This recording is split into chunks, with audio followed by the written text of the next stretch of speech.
15 సంవత్సరాల తర్వాత Lions club Mandapeta వారు చాలా మంచి ప్రోగ్రామ్ని టేకప్ చేశారు.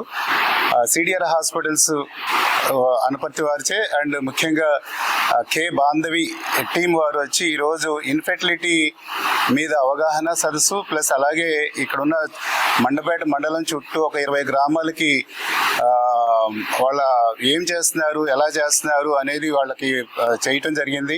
ఇది చాలా ఇమోషనల్ సబ్జెక్ట్ ఇది.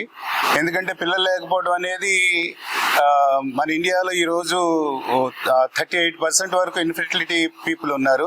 బికాస్ ఆఫ్ ఎన్విరాన్మెంట్ కండిషన్స్, తర్వాత స్ట్రెస్, తర్వాత వీటి వలన మామూలు నార్మల్ పీపుల్ కూడా ఇన్ఫెర్టిలిటీకి గురి అవుతున్నారు. ఇన్ఫెర్టిలిటీకి ఎప్పుడైతే గురి అయ్యారో ఇంట్లో పెద్దవాళ్ళు ఉంటారు, తల్లిదండ్రులు ఉంటారు, అత్తమామలు ఉంటారు, నీకు ఎక్కడ లేని వాళ్ళ ప్రాబ్లం క్రియేట్ చేస్తూ ఉంటారు. ఆ క్రియేట్ చేయడంలో ఇంకా స్ట్రెస్ అయిపోయి ఇన్ఫెర్టిలిటీ అనేది ఇంకా ఎక్కువైపోతుంది. అలాంటి సమయంలో బాంధవి గారు సిడిఆర్ హాస్పిటల్స్ వారు వచ్చి చక్కటి అవగాహన సదస్సు, అలాగే వాళ్ళు ఇది ముఖ్యంగా ఏంటంటే ఇది కాస్ట్లీ ఎఫ్ఐఆర్. ఇది ఇన్ఫెర్టిలిటీ అనేది చాలా కాస్ట్లీ ఎఫ్ఐఆర్. దాన్ని తక్కువ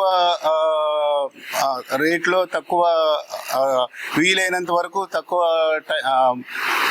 ఫైనాన్షియల్ దాంట్లో చేస్తారని చెప్తున్నారు. అలాగే దగ్గరగా ఏంటంటే నా టైంలో నేను ఎక్కడ హైదరాబాద్ వెళ్ళాల్సి వచ్చేది, లేకపోతే వైజాగ్ వెళ్ళాల్సి వచ్చేది, లేకపోతే విజయవాడ వెళ్ళాల్సి వచ్చేది, లేకపోతే ఏంటి మెద్రాసు. సోహన్ బాబు గారు అల్లుడు కూడా ఇదే, శరత్ బాబు గారు కూడా ఇదే ఇన్ఫెర్టిలిటీ సెంటర్ కూడా వాళ్ళ అపోలో హాస్పిటల్స్లోని చాలా పెద్ద పెద్ద హాస్పిటల్స్లో, కార్పొరేట్ హాస్పిటల్స్ మాత్రమే ఉండేది. ఈరోజు ముఖ్యంగా మనకి 15 కిలోమీటర్ల దూరంలో అనపర్తిలో సిడిఆర్ హాస్పిటల్స్ పెడతాం. దాని మీద చక్కగా ఈ ఇన్ఫెర్టిలిటీ సెంటర్ చేయటం మనందరికీ కూడా, ఈ చుట్టుపక్కల గ్రామాలకి, అనపర్తి మండలం అండ్ మండపేట మండలం, ఈ చుట్టూ నియోజకవర్గాలకి చాలా మంచి చేసిన వాళ్ళు అవుతారు. బాంధవ్ గారికి అభినందనలు తెలియజేస్తున్నాను యాజ్ ఏ పాస్ట్ డిస్ట్రిక్ట్ గవర్నర్గా. అండ్ మా ప్రెసిడెంట్ గారికి, టీంకి, మా ప్రెసిడెంట్ బాపిరాజ్ గారు ఈ కార్యక్రమం చేపట్టినందుకు, అలాగే సెక్రటరీ నాగేంద్ర కుమార్ గారు, ట్రెజరర్ చెన్నా రాంబాబు గారు, ముఖ్యంగా మా చెక్కా రాంబాబు గారు దీనికి ఒక చైర్మన్ గా వ్యవహరించి చేస్తున్నారు. వారికి కూడా అభినందనలు తెలియజేస్తున్నాను. ఇది బాగా సక్సెస్ అవ్వాలి. అండ్ అలాగే మేడం గారిని అడుగుతున్నాను, పూర్ పీపుల్ కి కొంచెం పూర్ గాను, రిచ్ పీపుల్ కి రిచ్ గాను మీరు చేయాలని చెప్పి కోరుకుంటున్నాను. థ్యాంక్ యూ అండి. Thank you so much. నమస్కారం అండి. నా పేరు doctor Bandhavi, CDR hospital Anaparthi. నేను ఒక ఫర్టిలిటీ స్పెషలిస్ట్. ఈరోజు మేము మెండపేటలో లయన్స్ క్లబ్ వాళ్ళ ఆధ్వర్యంలో ఫర్టిలిటీ క్యాంప్ కండక్ట్ చేయడం జరుగుతుంది. ఈ క్యాంప్లో మనకి ఎవరికైతే వాళ్ళు ఇన్ఫర్టిలిటీ ఇష్యూతో బాధపడుతున్నారో వాళ్ళందరూ వచ్చి అసలు ఏంటి ప్రాబ్లము, ఎక్కడ వస్తుంది, అవన్నీ చూపించుకుని ఒక ఐడియా అనేది, ఒక అవగాహన అనేది తెచ్చుకుంటారని కోరుకుంటున్నాము. ఈ క్యాంప్లో వచ్చిన పేషెంట్స్కి ఫ్రీగా స్కానింగ్ చేయబడుతుంది. ప్లస్ కొన్ని టెస్టుల్లో కూడా డిస్కౌంట్ ఇవ్వబడుతుంది. ఎవరైతే కొంచెం చేయించుకోలేని వాళ్ళు అట్లా ఎవరైనా ఉంటే తప్పకుండా ఈ క్యాంప్కి వచ్చి దీన్ని ఉపయోగించుకోవాలని కోరుకుంటున్నాము.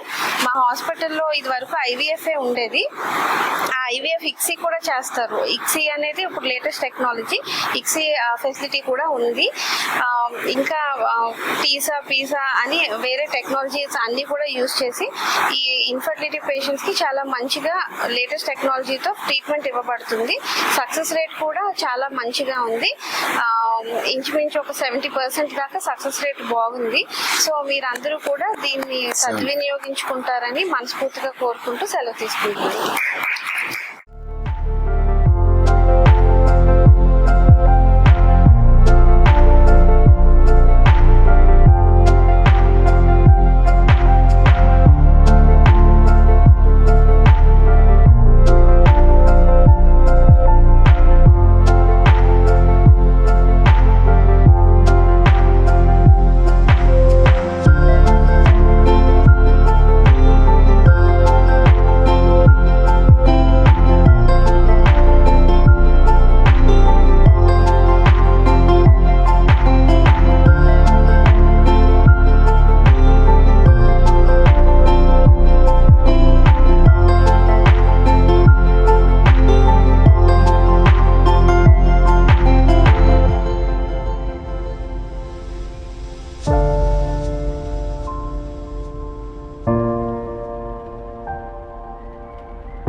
సుమారు 50 మంది దాకా వచ్చి ఈ క్యాంప్ని సద్వినియోగించుకున్నారు.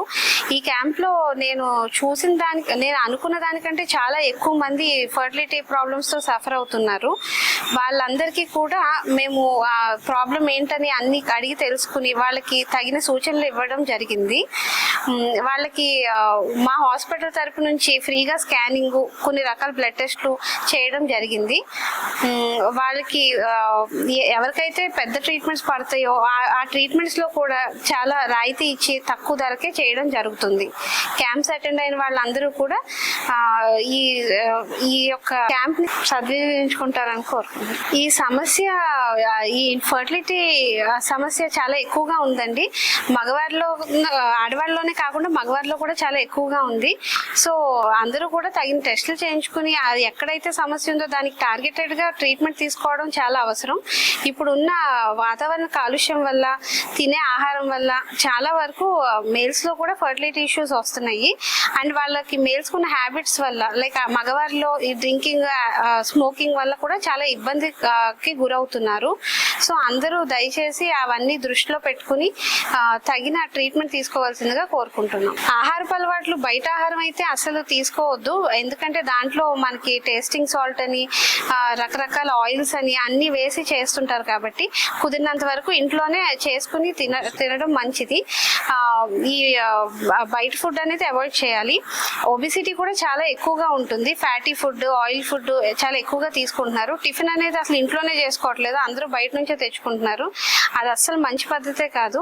నైట్ టైం కూడా అందరూ బయటకు వెళ్ళి టిఫిన్ చేస్తున్నారు, అది అస్సలు మంచి పద్ధతి కాదు. ఇంట్లో తినే ఆహారానికి ప్రాధాన్యత ఇవ్వాలి. బయట తినే ఆహారానికి మాక్సిమం అవాయిడ్ చేసుకోవడం మంచిది. అలాగే ఇది వరకు ఉత్తి పట్టణ ప్రాంతాలకే పరిమితమైన IVF, ICSI ఫెసిలిటీస్ అన్ని కూడా ఇప్పుడు మనకు అందుబాటులో అనుపత్తిలోనే చేయబడుతున్నవి.